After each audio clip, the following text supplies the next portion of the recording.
नारायण नारायण जी। आज सबसे पहले तो मैं आपको सुंदरकांड की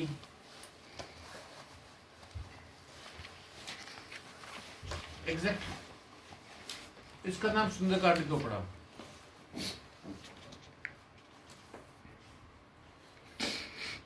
पूरे रामायण का जो बिल्कुल तत्व है वो इसमें बड़े सुंदर ढंग से वर्णन किया गया है, शायद इसलिए इसका नाम सुंदरकांड है। नहीं जी, ऐसा है, हनुमान के जो नाम है 108 नाम है, उसमें एक नाम सुंदर भी आता है। अच्छा जी।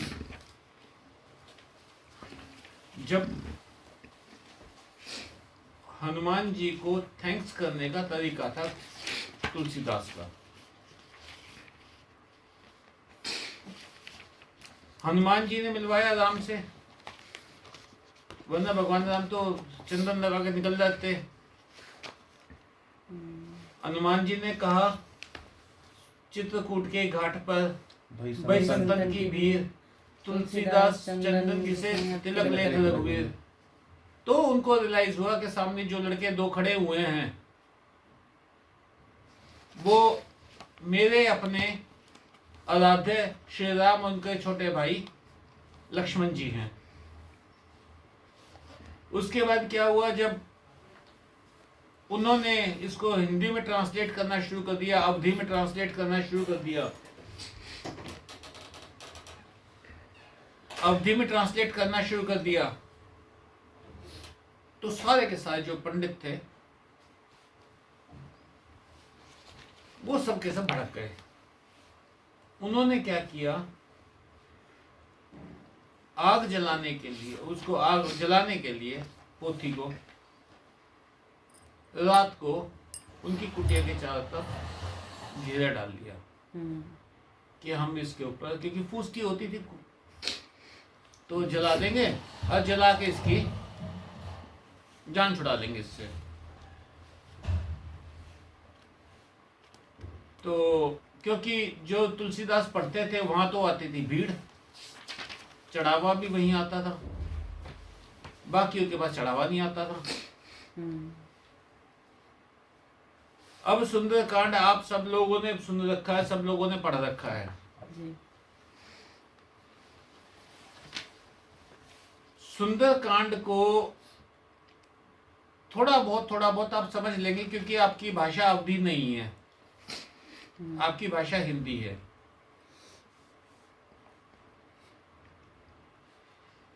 पर जिनकी भाषा ही अवधी थी उनको तो आसानी से समझ में आ जाएगा। अब हिंदी की कविता आपको एकदम समझ में आ जाएगी। तो उसकी फैन फॉलोइंग बढ़ गई तुलसीदास की, बाकियों की खत्म हो गई। तो उन्होंने आग लगाने की कोशिश की, तो उन्होंने देखा हनुमान जी गदा लेके और उसकी कुटिया के चारों तरफ पहरा दे रहे हैं।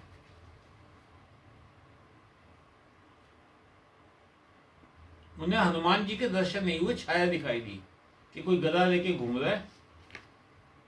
और उसके बाद एक ने थोड़ी हिम्मत की आगे बढ़ने की,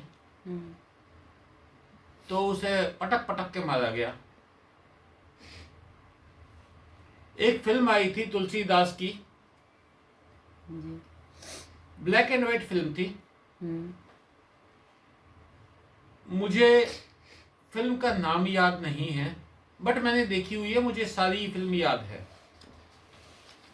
उसमें क्या हुआ कि तुलसीदास जी के वो जो जलाने आए थे, तो वो वाली सीन बड़ा प्यारा सीन है उसमें, कि वो जो भाग रहा होता है तो मुड़ी हुई पूंछ ना उसके पाँव में उलझती है और मुंह के बल गिरता है, और फिर उसको पटक पटक के मारा जाता है। तो वो जाके ना मतलब अपने हड्डियां गोडे संभालते हुए कहता है, बहुत मारा जी, बहुत मारा, बहुत मारा, कोई दुष्ट था वहां पे।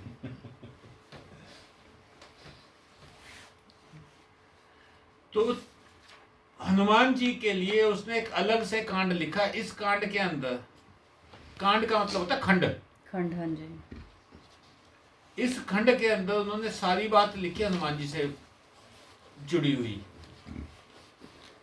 इसका नाम कुछ और भी रखा जा सकता था, पर उन्होंने हनुमान जी को डेडिकेटेड एक ये खंड बना दिया।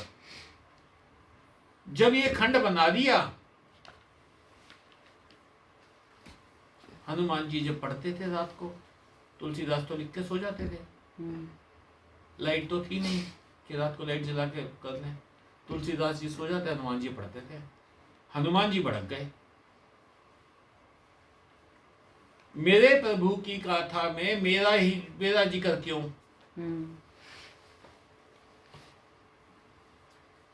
तो कहते मैं तो इसको फाड़ के और फेंकूंगा।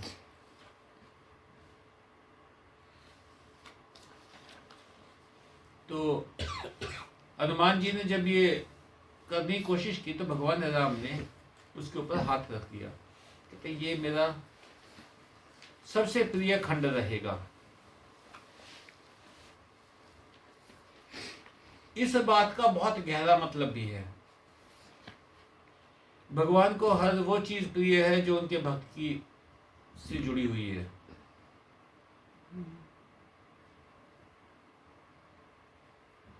तो सुंदर कांड के अंदर सब लोग सुंदर कांड को मानते हैं कि हनुमान जी का है, शनिवार को पढ़ लो, मंगलवार को पढ़ लो, बड़ा वो देगा। पर जब मैंने सुंदरकांड का पाठ शुरू किया तो मुझे अलग ही मतलब निकल के आए।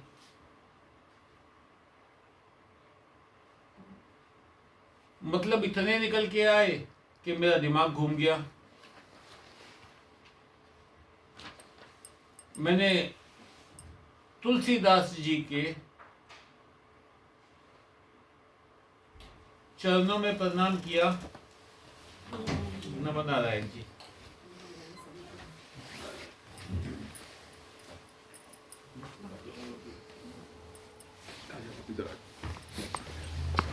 रख दो, यहीं रख दो, कोई नहीं। मैंने तुलसीदास जी के चरणों में प्रणाम किया।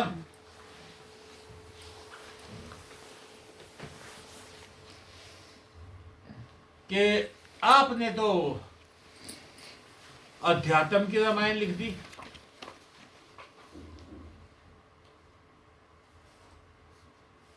अब तुलसीदास जी के लिखे हुए सुंदरकांड का आध्यात्मिक अर्थ क्या है वो मैं आपको समझाऊंगा। शुरू होता है तो जो सुंदरकांड का हम पाठ शुरू करते हैं, वो सुंदरकांड का पाठ शुरू करने से पहले सबसे पहले भगवान राम को प्रणाम, हनुमान जी को प्रणाम, भगवान शिव को प्रणाम, काकभुशुंडी को प्रणाम, गरुड़ को प्रणाम, हनुमान जी को प्रणाम और उसके बाद तुलसीदास जी को प्रणाम।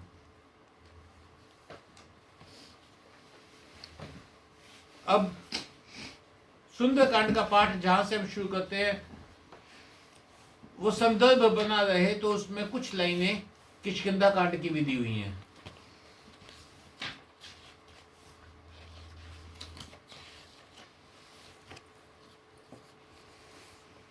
सबसे पहली लाइन आती है, अंगद कही मैं जाऊं पारा। अंगद कही जाऊं मैं पारा, जिय संशय कछु वृत्ति बारा। अब अंगद ने कहा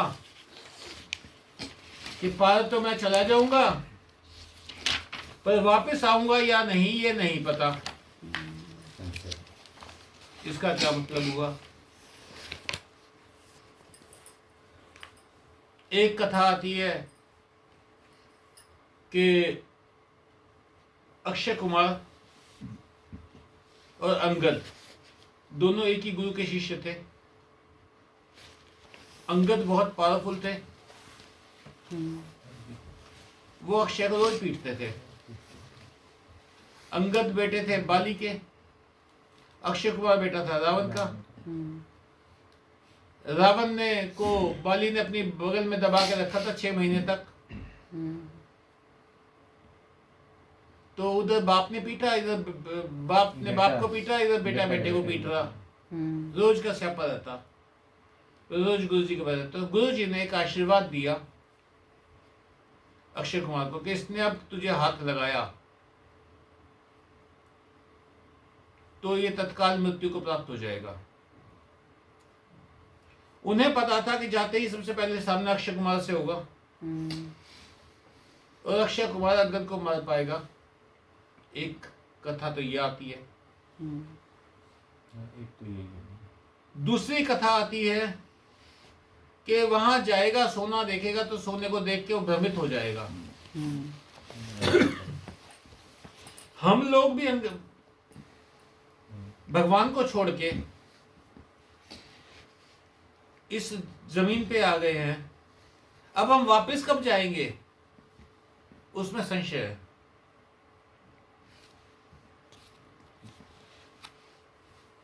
आ तो गए यहां पे, वापस जाने में बड़ा संशय है। तो पहली 2 लाइन का मतलब इतना गहरा है। बताया आपने आध्यात्मिक रामायण में। अब जब उसने ये कहा, जामवंत ने कहा कि तुम सब करने के लायक हो,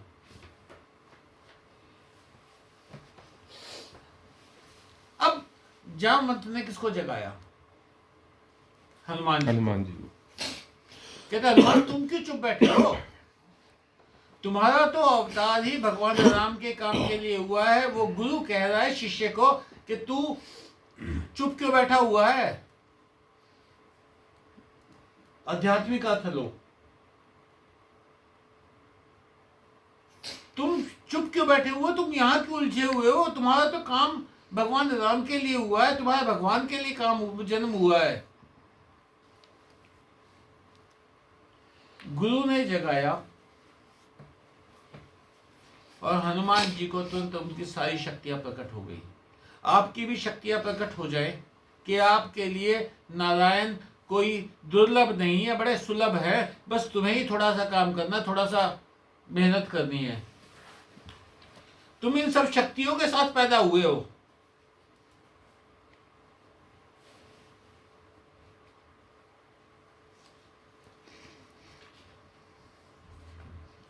अब उन्होंने कहा कि हनुमान जी तुरंत पर्वत के साइज के हो गए, सोने जैसा बदन, और वो इतनी जोर उसने दौड़ने लगे जैसे सारा समुद्र पी जाएंगे, सारा खारा समुद्र पी जाएंगे।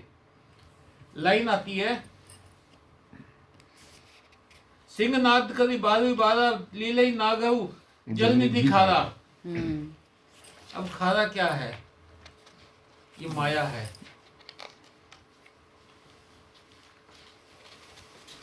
दो ही टेस्ट पसंद होते हैं, या मीठा या नमकीन। आप लगातार 2 ही टेस्ट खा सकते हो, या मीठा या नमकीन। मीठे तो भगवान है, खारी ये माया है। तो बोले माया को खा जाएगा।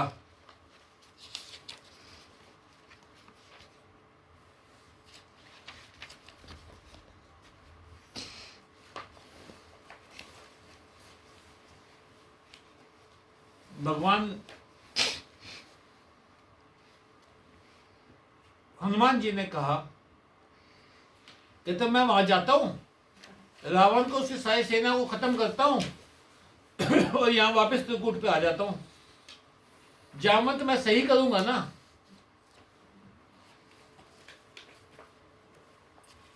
तो जामवंत ने क्या कहा?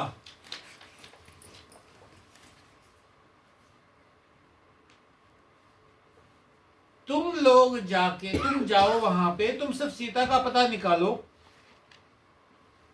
और वापस आ जाओ। तुम्हें वहां मारधाड़ मचाने की जरूरत नहीं है।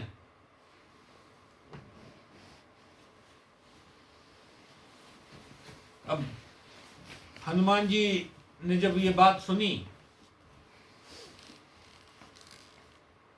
तो उन्होंने कहा कि जब तक मैं वापस नहीं आता तब तक तुम लोग यहीं पे रहो और सादा जीवन व्यतीत करो। हनुमान जी बोले जामवंत के वचन सुहाए, सुनी हनुमंत हृदय की भाई। तब लगी मोही पर क्यों तुम भाई, सही दुख कंद मूल फल खाई।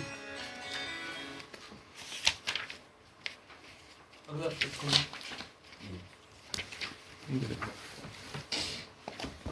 तो कहते हैं, सादा जीवन व्यतीत करो, कंदमूल फल खाओ। जामवंत के वचन सुहाए में देखो। हाँ जी। तो यहां पे आपको एक और इंस्ट्रक्शन आ गई कि आप विलासिता के साथ भगवान को नहीं पा सकते।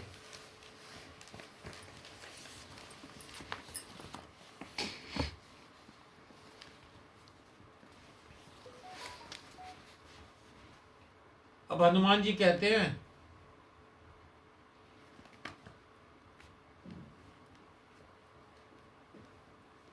कि सीता को तो मैं ढूंढ आऊंगा, मेरे हृदय में बड़ी खुशी सी हो रही है।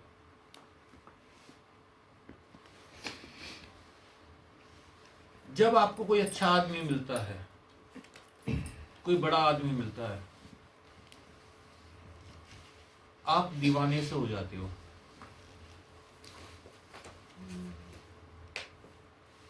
मान लो मैं आपको कहता हूं, मैं आपको किसी फिल्म स्टार से मिलवा देता हूं, मैं आपको किसी राजनेता से मिलवा देता हूं, आप बड़े खुश हो जाओगे। तो जब अंदर से हर्ष होगा तो वो कुछ पाकर ही होगा। पाने की जब कामना होगी तभी तो हर्ष होता है। तो बोले मुझे मिल जाएगी मां सीता, तो मुझे बड़ा हर्ष हो रहा है। अब हनुमान जी चल दिए।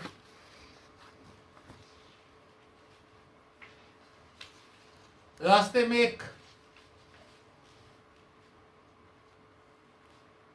पर्वत आया।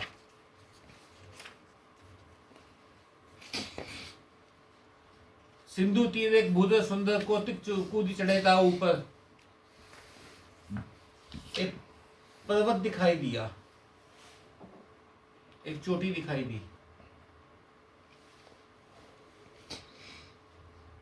अब हनुमान जी ने उसके ऊपर छलांग मारी और इतने प्रेशर से छलांग मारी कि वो जमीन में धंस गया। और उसकी जो उछाल से थे उससे हनुमान जी उड़ चले। तो ये सुंदर भूधर ये है क्या? ये माया है। जब आप इस माया को लात मारोगे तभी उछाल लोगे। अब सोच के चलो, सीता है भक्ति, राम है ईश्वर, हनुमान जी हैं साधक। हनुमान जी जा रहे हैं भक्ति की तरफ। भक्ति इतनी आसानी से नहीं मिलेगी।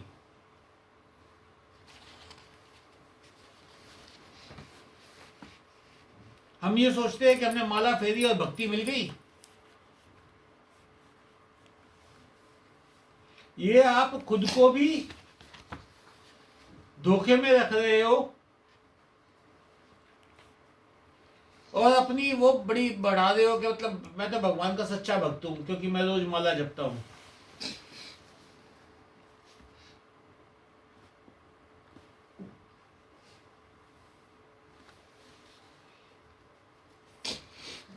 आगे एक समुद्र ने कहा, ये बड़ी प्यारी बात है, इसको नोट करके रखना, याद रखना इस बात को। रास्ते में एक मैनाक पर्वत आया। समुद्र ने उसको कहा कि हनुमान जी थक गए होंगे, वो तेरे ऊपर आराम कर लेंगे।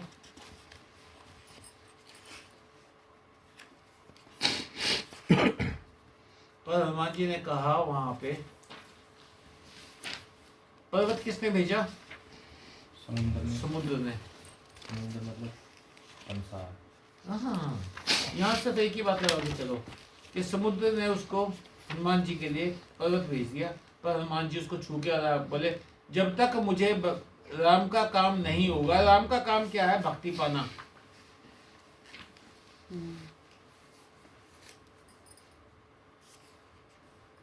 एक नए विजन में देख रहे हो ना आप सुंदरकांड को। वह भक्ति पाने के लिए जब तक मुझे भक्ति नहीं मिल जाती तब तक मैं कोई आराम नहीं करूंगा। और हम लोग जब खाली होंगे तब भक्ति कर लेंगे।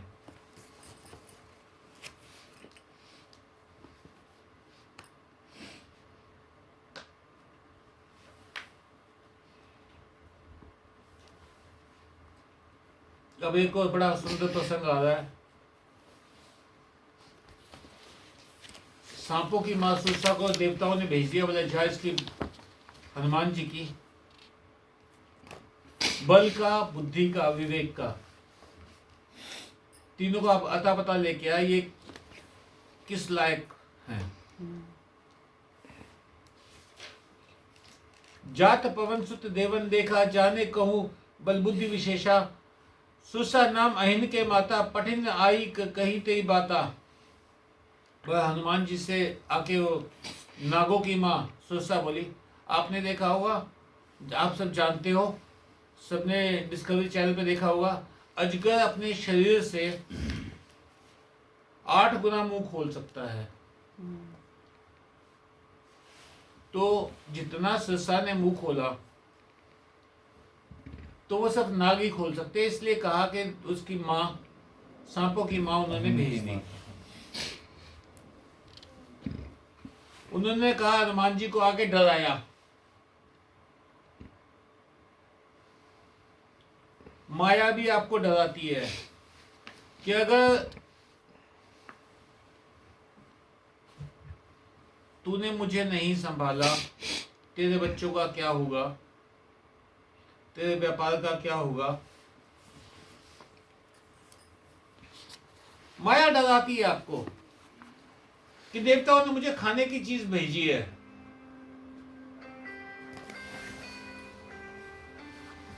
माया भी आपको डराती है, खूब डराती है। सारा काम आपके जिम्मे है, सारी सोच आपके जिम्मे है, पर आपके सोचे से कुछ होता है?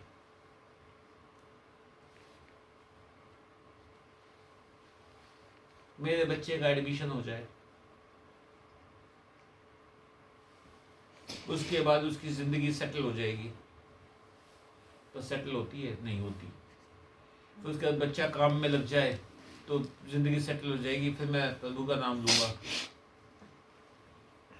वो काम में लग गया, फिर नहीं, इसका काम बड़ा होना चाहिए, एक बार इसका बड़ा काम हो जाए, बढ़िया इसका काम हो जाए तो मैं सेटल हो जाऊंगा। फिर अरे अभी तो इसकी शादी हुई है, बहू की सेवा का आनंद ले ले, फिर भक्ति कर लेंगे। फिर अरे अभी तो पोता पोतियों से खेलने के दिन है, अभी अपना टाइम इनको डिवोट कर लेता हूं। सुरसा का मुंह खुलता जा रहा है।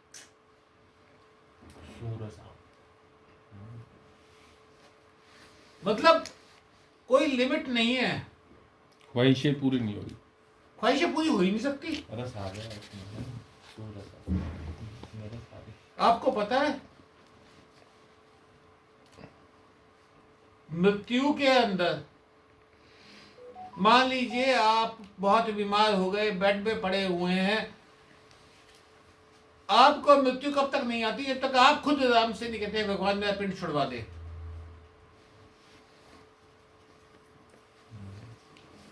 एक और रस।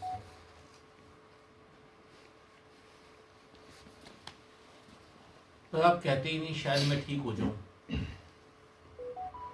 अभी तो मेरी उम्र ही क्या हुई, अभी तो मुझे बहुत कुछ भोगना है। लेकिन एक समय ऐसा भी आता है जब एहसास होता है कि बस अब मन नहीं है ये भोगने का, ये जो कष्ट है, क्योंकि मृत्यु से पहले कष्ट तो आते ही हैं। आपको अब मैं बताता हूँ जी। जो मैंने एक बार मृत्यु रहस्य में आपको बात बताई थी कि 3 दिन पहले भगवान आपको बता देते हैं कि आपकी मृत्यु निकट है। ये मेरे साथ घटना कल घट चुकी।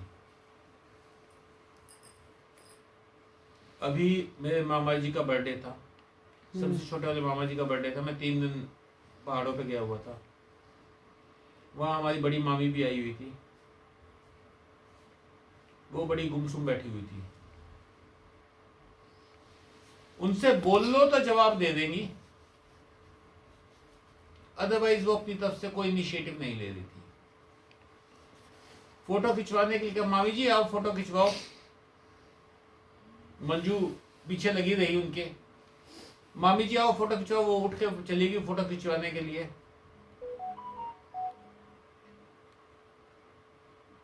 कल सुबह मामी जी का देहांत हो गया।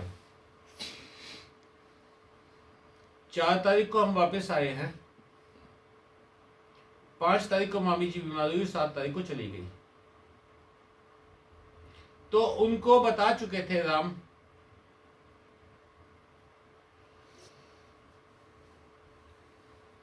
कि आपका समय आ गया है, और इसीलिए वो गुमसुम बैठी थी। और ये साथ में इंस्ट्रक्शन होती है कि तुम किसी को बता नहीं सकते। क्या करना चाहिए देखिए? क्या करना चाहिए? नाम, राम का नाम जपो। 3 दिन मिले हैं, 3 दिन तो नाम जप ले, जो जपे वही मिलेगा। दीक्षित स्टार्टिंग में कर ली थी, स्टार्टिंग में लेते पहले पता लग गया था। 3 दिन तो बहुत है मतलब, लेकिन हम पैसे का रखे हैं उसको बताते हैं, इस काम में लग जाते हैं। जिसकी पहले प्रैक्टिस होगी राम नाम जपने की। बिल्कुल वो जपेगा। नहीं तो मुझसे फिर लोगों को होगा वो प्राणायाम पे तो होगा, कुछ तो होगा। तो वो जब पे मुंह से राम नाम निकलता ही नहीं उसके, जब तक नहीं है पहले प्रैक्टिस हो। पहले आदत नहीं है जिसको, उसके मुंह से नहीं नहीं निकलता। निकलेगा वो तो चलो माया मुड़ से जाएगा। आगे चलते हैं। तो सुस्सा, यहाँ बड़ा प्यारा प्रसंग आ जाता है कि सुस्सा ने कहा, हनुमान जी ने कहा कि भाई सीता को भगवान का काम करने दे। कहते ना, मैं तुझे खाऊंगी। कहते मैं सीता का पता बताया हूँ एक बार लेके, फिर खा लियो। कहते ना, मैं तो खाऊंगी। माया आपको खाने को तैयार बैठी है, आप कितने ही कह लो। माया को आपको रोकना है।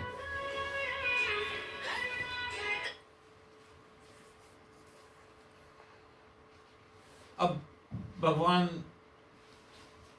हनुमान जी ने बतेरा कहा, बहुत कहा, बहुत कहा, बहुत कहा, सुस्सा सुनने को ही तैयार नहीं है। पर एक बात याद रखना, पहले लिख चुके हैं कि सुस्सा को परीक्षा लेने के लिए भेजा था।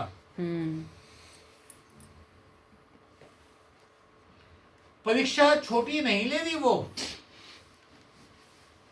तो हनुमान जी बोले चले खा ले मुझे। सुस्सा ने मुंह खोल दिया, हनुमान जी ने बड़ा कर लिया। सुस्सा ने और मुंह खोल लिया, हनुमान जी ने और बड़ा कर लिया।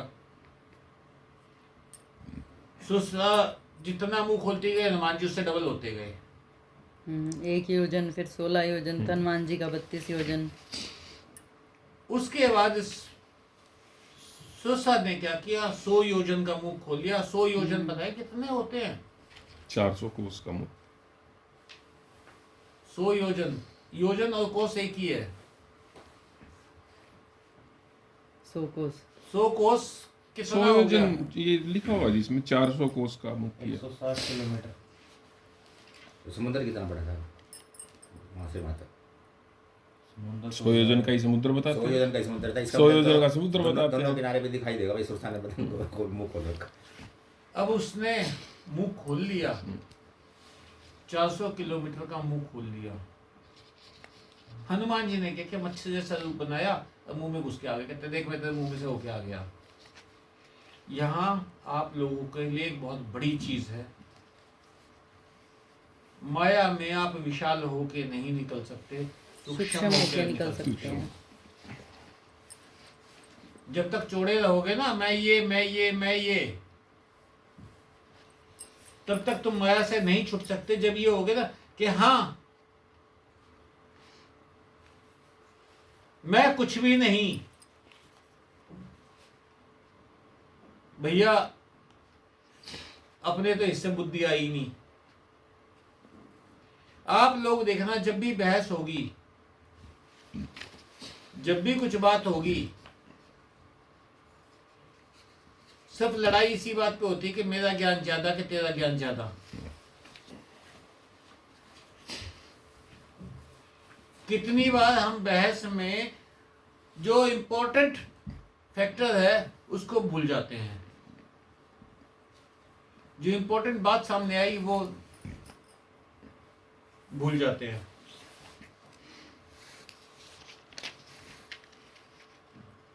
अब उसने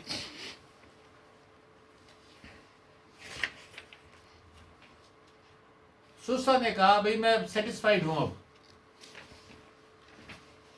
मुझे तो जो- देवताओं ने भेजा था। देवताओं ने भेजा था मुझे तेरी परीक्षा लेने के लिए। तो माया भी हार मान जाएगी आपके सामने हम्म, अगर आप एक मन से भक्ति की खोज में लगे हो तो।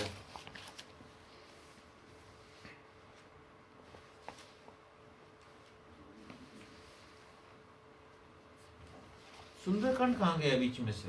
ये तो अध्यात्म ही अध्यात्म चल रहा है। कहीं है आया सुंदरकांड अब बीच में?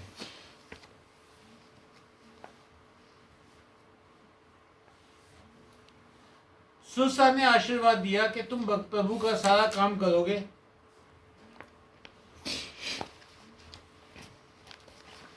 माया भी आपको आशीर्वाद दे देगी क्योंकि माया पति के सामने माया भी क्या है? माया के स्वामी कौन है? भगवान ही तो हैं। अब एक बड़ी प्यारी आती है कि निशिचरी एक सिंधु में रही करी माया नभ के खग गही जीव जंतु जही गगन उड़ाई जल बिलो की तिनके पर छाई गई छाड़ सके सो न उड़ाई यही विधि सदा गगन चल खाई। सोई चल हनुमान कहे कीना तासु कपटु कपि तुरत ही चीना। अब देखो जो हवा में ज्यादा उड़ते हैं ना, हम्म, उनको डसने के लिए भी माया बैठी है।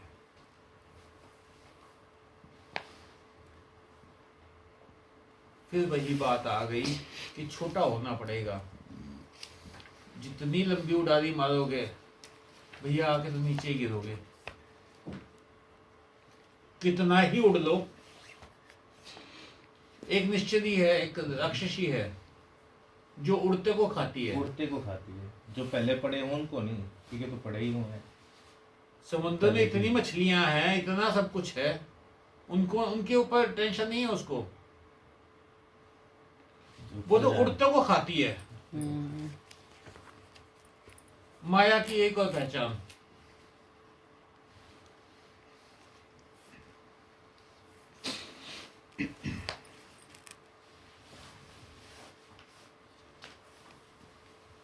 क्या जी? कि उड़तों को खाती है। जो ज्यादा आवाज ज्यादा हवा में रहने कार ज्यादा करें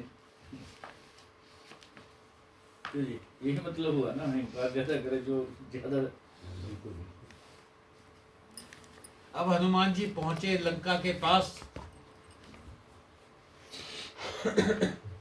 वहां एक पहाड़ के ऊपर सुंदर जंगल है, शानदार फूल खिले हुए हैं, फलों के पेड़ लगे हुए हैं।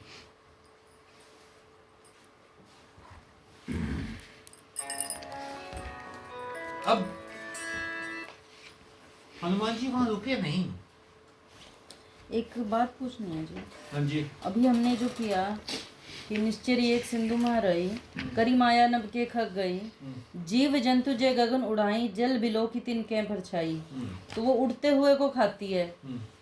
तो माया जो है हम अभी जैसे आपने बताया कि माया जो है वो अहम का दमन करती है। अहम वालों का को उलझाती है। अच्छा, अहम वालों का, अहम वालों को जिनका उलझाती अहम है। बड़ा है वो माया के ही वो उसमें। ठीक ठीक ठीक।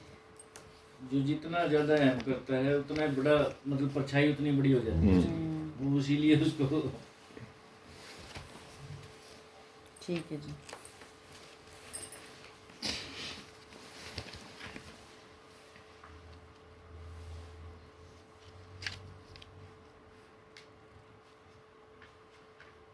अब जब भगवान शिव माँ पार्वती को ये सारी कथा सुना रहे थे तो वो कहने लगे कि इसकी क्या औकात है।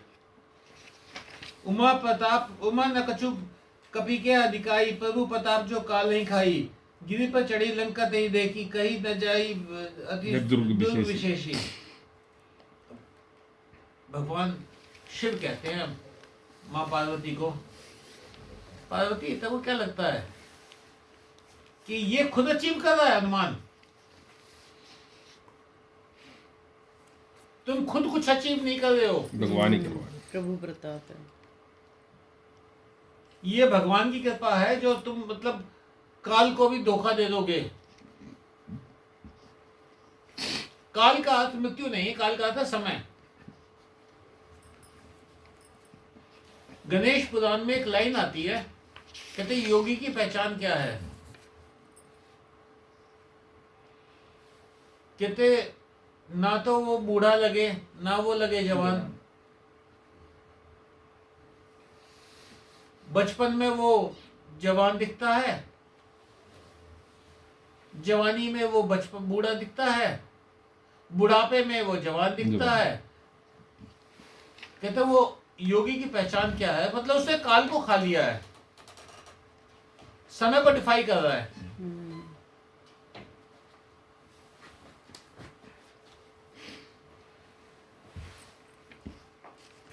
तो अब अहंकार यहां भी छोड़ने की बात आ गई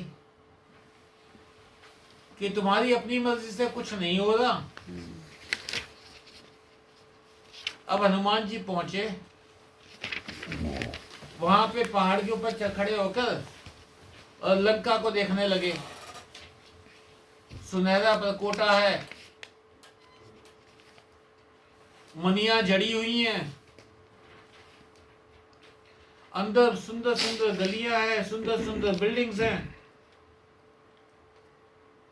हाथी चल रहे हैं, घोड़े दौड़ रहे हैं, खच्चर चल रहे हैं, पैदल चल रहे हैं, रथ पे चल रहे हैं, सारी गलियों में खूब चहल पहल है। बहुत किस्म के वहां पर सैनिक हैं, सुंदर सुंदर बाग है, बावड़ी हैं, कुएं हैं, सरोवर है, सुंदर सुंदर लड़कियां वहां घूम रही हैं, एक से एक पावरफुल बॉडी बिल्डर्स अखाड़ों में प्रैक्टिस कर रहे हैं, चारों तरफ बहुत सारे सैनिक किले की रक्षा कर रहे हैं। कहते इन सब की, हनुमान जी कहते हैं, यही लागी तुलसीदास इनकी कथा कछु एक है कही, रघुबीर सर तीरथ शरीर त्यागी गति पही सही। इन सब की हनुमान जी कहते हैं यहाँ पे, कहते हैं इनकी सबकी जो कहानी है एक ही है, जितनी सुंदरता है इसके अंदर,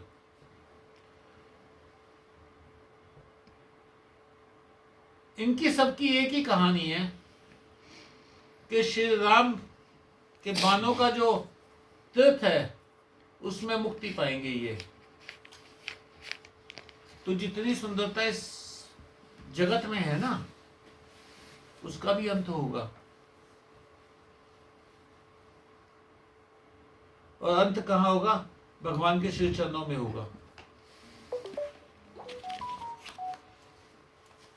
अब हनुमान जी ने क्या किया? विशाल बन के जाते तो कोई भी देख लेता, छोटे बन के गए। वहां एक लंकनी नाम की एक राक्षसी थी, मैंने रावण के उसमें आपके पास लिखा था, लंकिनी एक अप्सरा थी और उसको राक्षसी होने का श्राप मिला था, और उससे कहा था, कहते मैं कब तक रहूंगी, कहते जब किसी बंदर के मारने से तू बेहोश हो जाए तो समझ लियो राक्षसों का विनाश होने वाला, तू अपने लोक में वापस आ जाएगी। ब्रह्मा जी ने दिया था, ब्रह्मा जी ने श्राप दिया था, मैंने आपको वो भेजा भी था। अभी दो हफ्ते पहले भी हुआ था ये जिक्र। तो लंकिनी ने कहा कि जो चोर है, चोर कौन?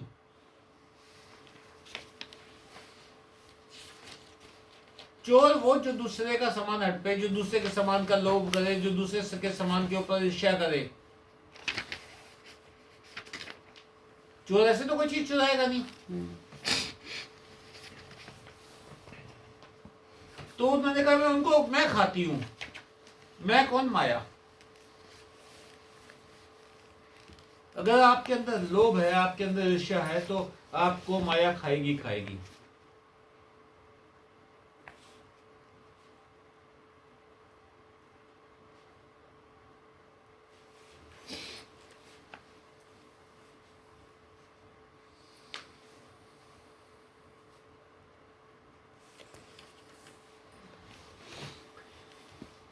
अब हनुमान जी ने उसके मुंह पे मुक्का मारा और वो खून की उल्टी करते हुए गिर गई। वो उठी, उसने हाथ जोड़े और कहा कि जब ब्रह्मा जी ने रावण को वरदान दिया और मुझे श्राप मिला, तो उन्होंने कहा था कि विकल होसी तय कपि के मारे, तब जाने सु निश्चय संहारे। जिस वक्त तू बेहोश हो जाए कपि के मारने से, बंदर के मारने से, तो उस वक्त समझ लियो कि तेरा अंत आ गया और राक्षस मारे जाने वाले हैं।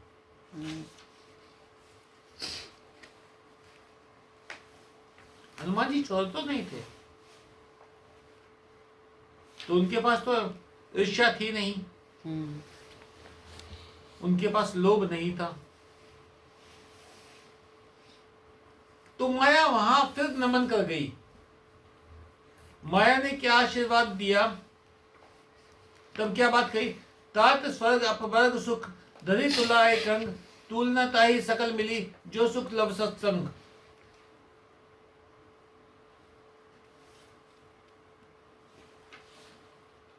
स्वर्ग और मोक्ष के सब सुखों को तराजू के एक पलड़े पे रख लो, पर वो उसका पासंग भी नहीं है जो सत्संग का एक क्षण भी एक क्षण आपको मिलता है। सत्संग क्या जी यहाँ पे? सत्संग आपके गुरु का संग, सत्य का संग, जहां आपको सत्य समझाया जाए। ये बात नोट की जाए।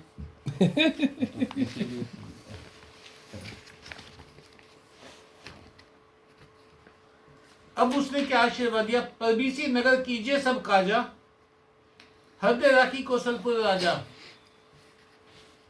आप किसी भी नगर में प्रवेश करो प्रभु का ये करके कि ये प्रभु का काम है, प्रभु का काम करने जा रहा हूं। अब उसने क्या किया? गरल सुधा, गरल मतलब जहर, सुधा मतलब अमृत, जहर अमृत बन जाएगा। रिपु कर ही मिताई, शत्रु आपसे दोस्ती कर लेंगे। गोपद सिंधु, जो समुद्र है वो गाय के खुर का जो निशान है जमीन में पड़ा हुआ, उसमें पानी भरा हुआ है, सिर्फ ऐसा हो जाएगा।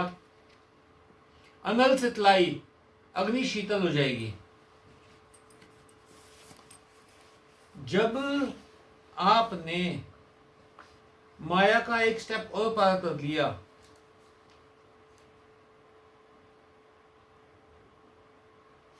तो आपके काम, कोई भी आपका काम असंभव नहीं रह जाता। काम कौन सा? संसार के काम नहीं, भक्ति के काम।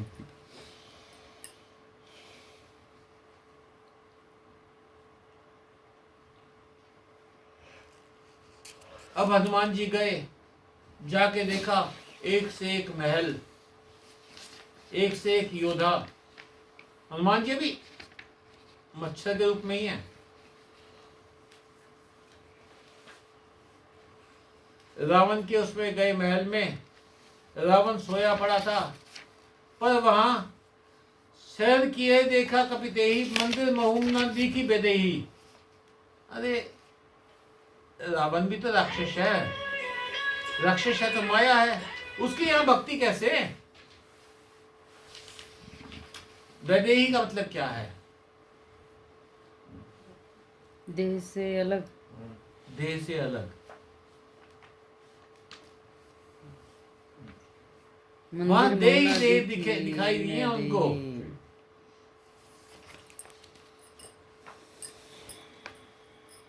अब इतने घरों में सिर्फ एक ही घर अलग दिखाई दिया,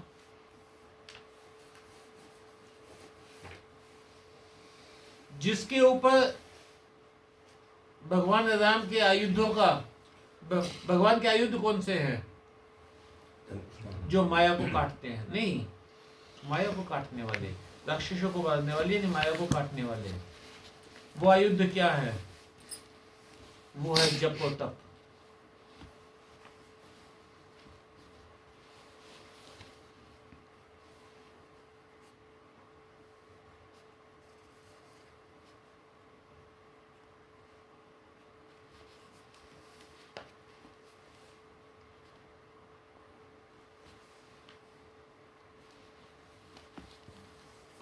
यहां हनुमान जी देख के बड़े हैरान हुए। एक तुलसी का पौधा लगा हुआ है। तुलसी का पौधा क्या है? सिर्फ तुलसी का ही पौधा क्यों कहा? त्रिवेणी नहीं कहा?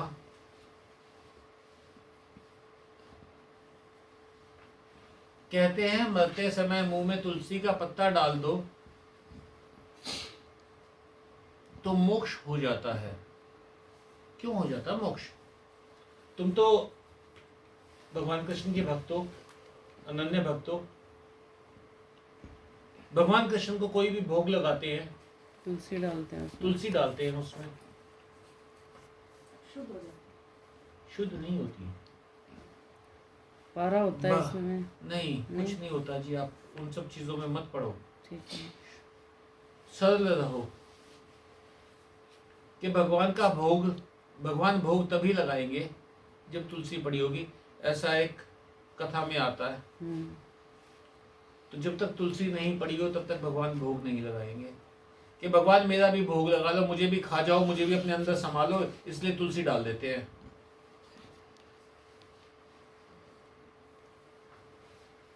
मोक्ष का पासपोर्ट है तुलसी।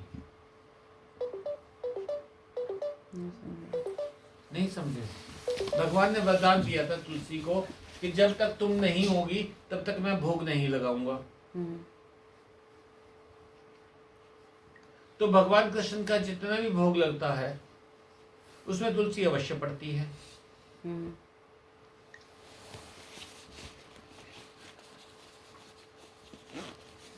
अब जब कोई व्यक्ति मर रहा होता है उसके मुंह में तुलसी डाल देते हैं, कहते हैं भगवान इसका भोग लगा लो।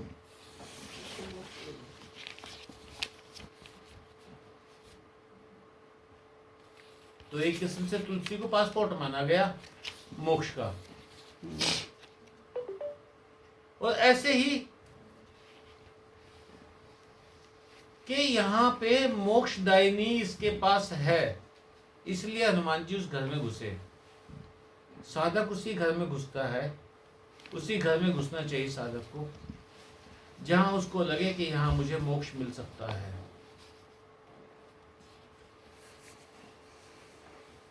समझे मेरी बात? एक प्यारी सी कथा सुनाता हूं तुलसी की। तुलसीदास जी सुबह सुबह 4 बजे उठ के और गंगा में स्नान करके गंगा जल लेके अपनी कुटिया में लौटते थे। एक दिन रात को उनको समय का पता नहीं लगा, समय का पता नहीं लगा उनको। वो रात को आधी रात को उठ के चल दिए। तो तुलसी दास जी ने गंगा जल लिया और वापस लौट रहे थे तो एक पेड़ के ऊपर एक ब्रह्म राक्षस रहता था।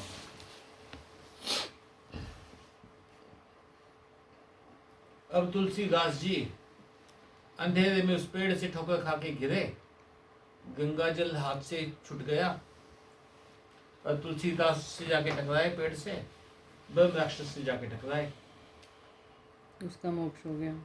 उसको तुलसी भी मिल गई, उसको गंगा जल भी मिल गया, उसका मोक्ष हो गया।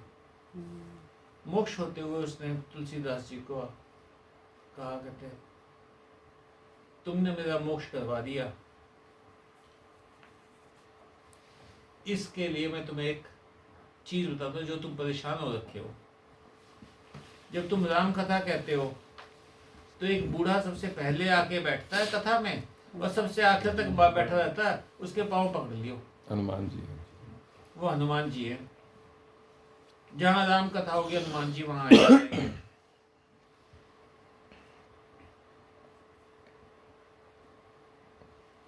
तो तुलसी की इतनी महिमा कही गई है। तो हनुमान जी वहां गए तो उसने क्या किया, उसके मुंह से पहली बात क्या निकली, वो उठा, उसके मुंह से पहला निकला राम राम। हनुमान जी ने एक ब्राह्मण का रूप बनाया और राम की कथा कहने लगे। हनुमान जी का भी मन हर्षित हो गया और उसका भी मन हर्षित हो गया।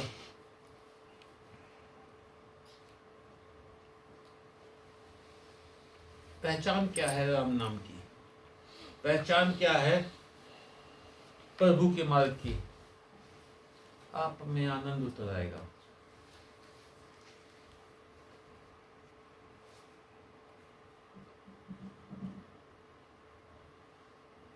अगर आपके मन में आनंद नहीं आता, सिर्फ मजा मजा आता है, तो वो राम का मार्ग नहीं है, वो भगवान का मार्ग नहीं है।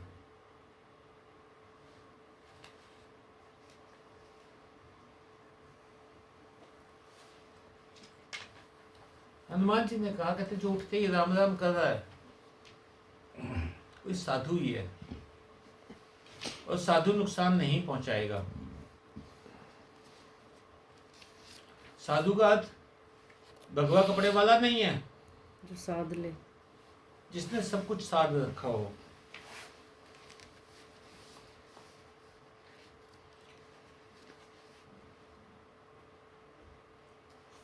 अब उन्होंने कहा, कहते मेरी पीड़ा सुनो हनुमान जी, मैं इन राक्षसों के बीच में ऐसे रहता हूं जिस तरह दांतों के बीच में जीभ रहती है।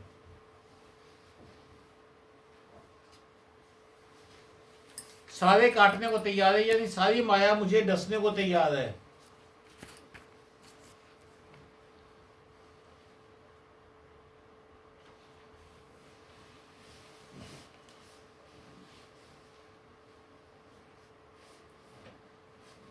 दशनन लिखा है इसने दांत के लिए।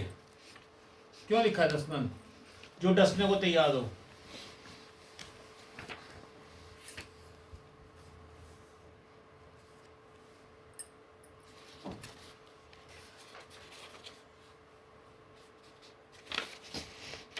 हनुमान जी ने कहा, उन्होंने कहा, कहते मुझे बड़ा भगवान की कृपा हुई है मेरे ऊपर, जो आपके दर्शन हो गए। हनुमान जी को विभीषण ने कहा, हनुमान जी ने कहा, कहते प्रभु की कृपा के बिना कुछ नहीं होता। हनुमान जी उससे सारी बात करके एक ही बात पूछते, कहते भक्ति का मार्ग बता दे मुझे।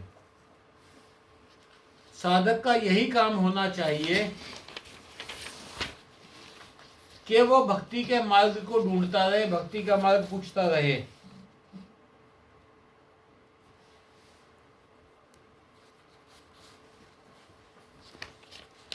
हनुमान जी ने कहा, एक आप लोग हनुमान जी के भक्त हो, आपको एक बात बता दूं मैं, जो शकुन शास्त्र है, शकुन शास्त्र है, अच्छे शकुन कौन से, बुरे शकुन कौन से हैं। अच्छा जी। कि सुबह ये मिल जाए सामने तो अच्छा है, ये मिल जाए तो बुरा है। शकुन शास्त्र में लिखा है, सुबह सुबह अगर बंदर दिखाई दे जाए तो सारा दिन का भोजन भी नसीब नहीं होगा।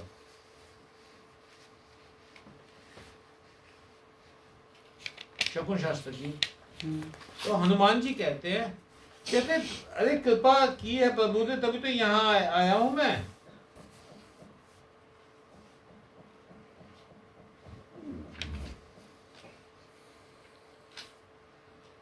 केहू कवन में परम कुलीना, कह कपि चंचल सब ही विधि ही ना। प्रात ले जो नाम हमारा, तेई दिन ताई न मिले आहारा। हाँ।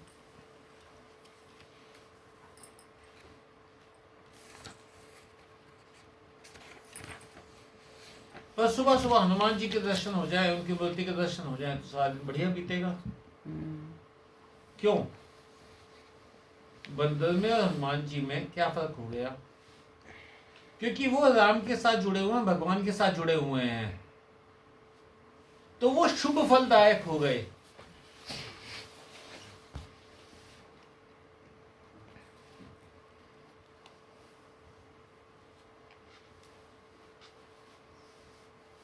उसके बाद विभीषण ने कहा, बताया उनको कि जानकी कहाँ पे है, भक्ति कहाँ पे है, उससे मिलने के तरीके क्या हैं।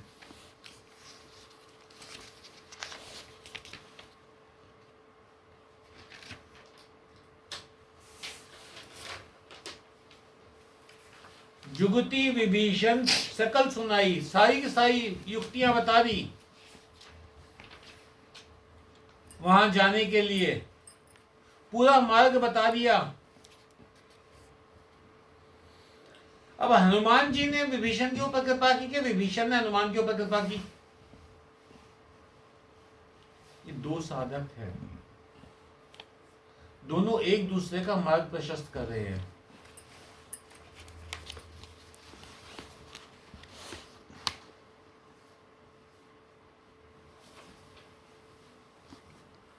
और हनुमान जी वहां पहुंच गए।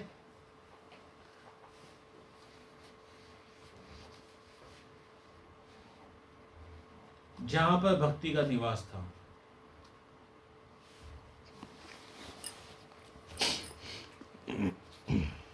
आज की कथा यहीं तक।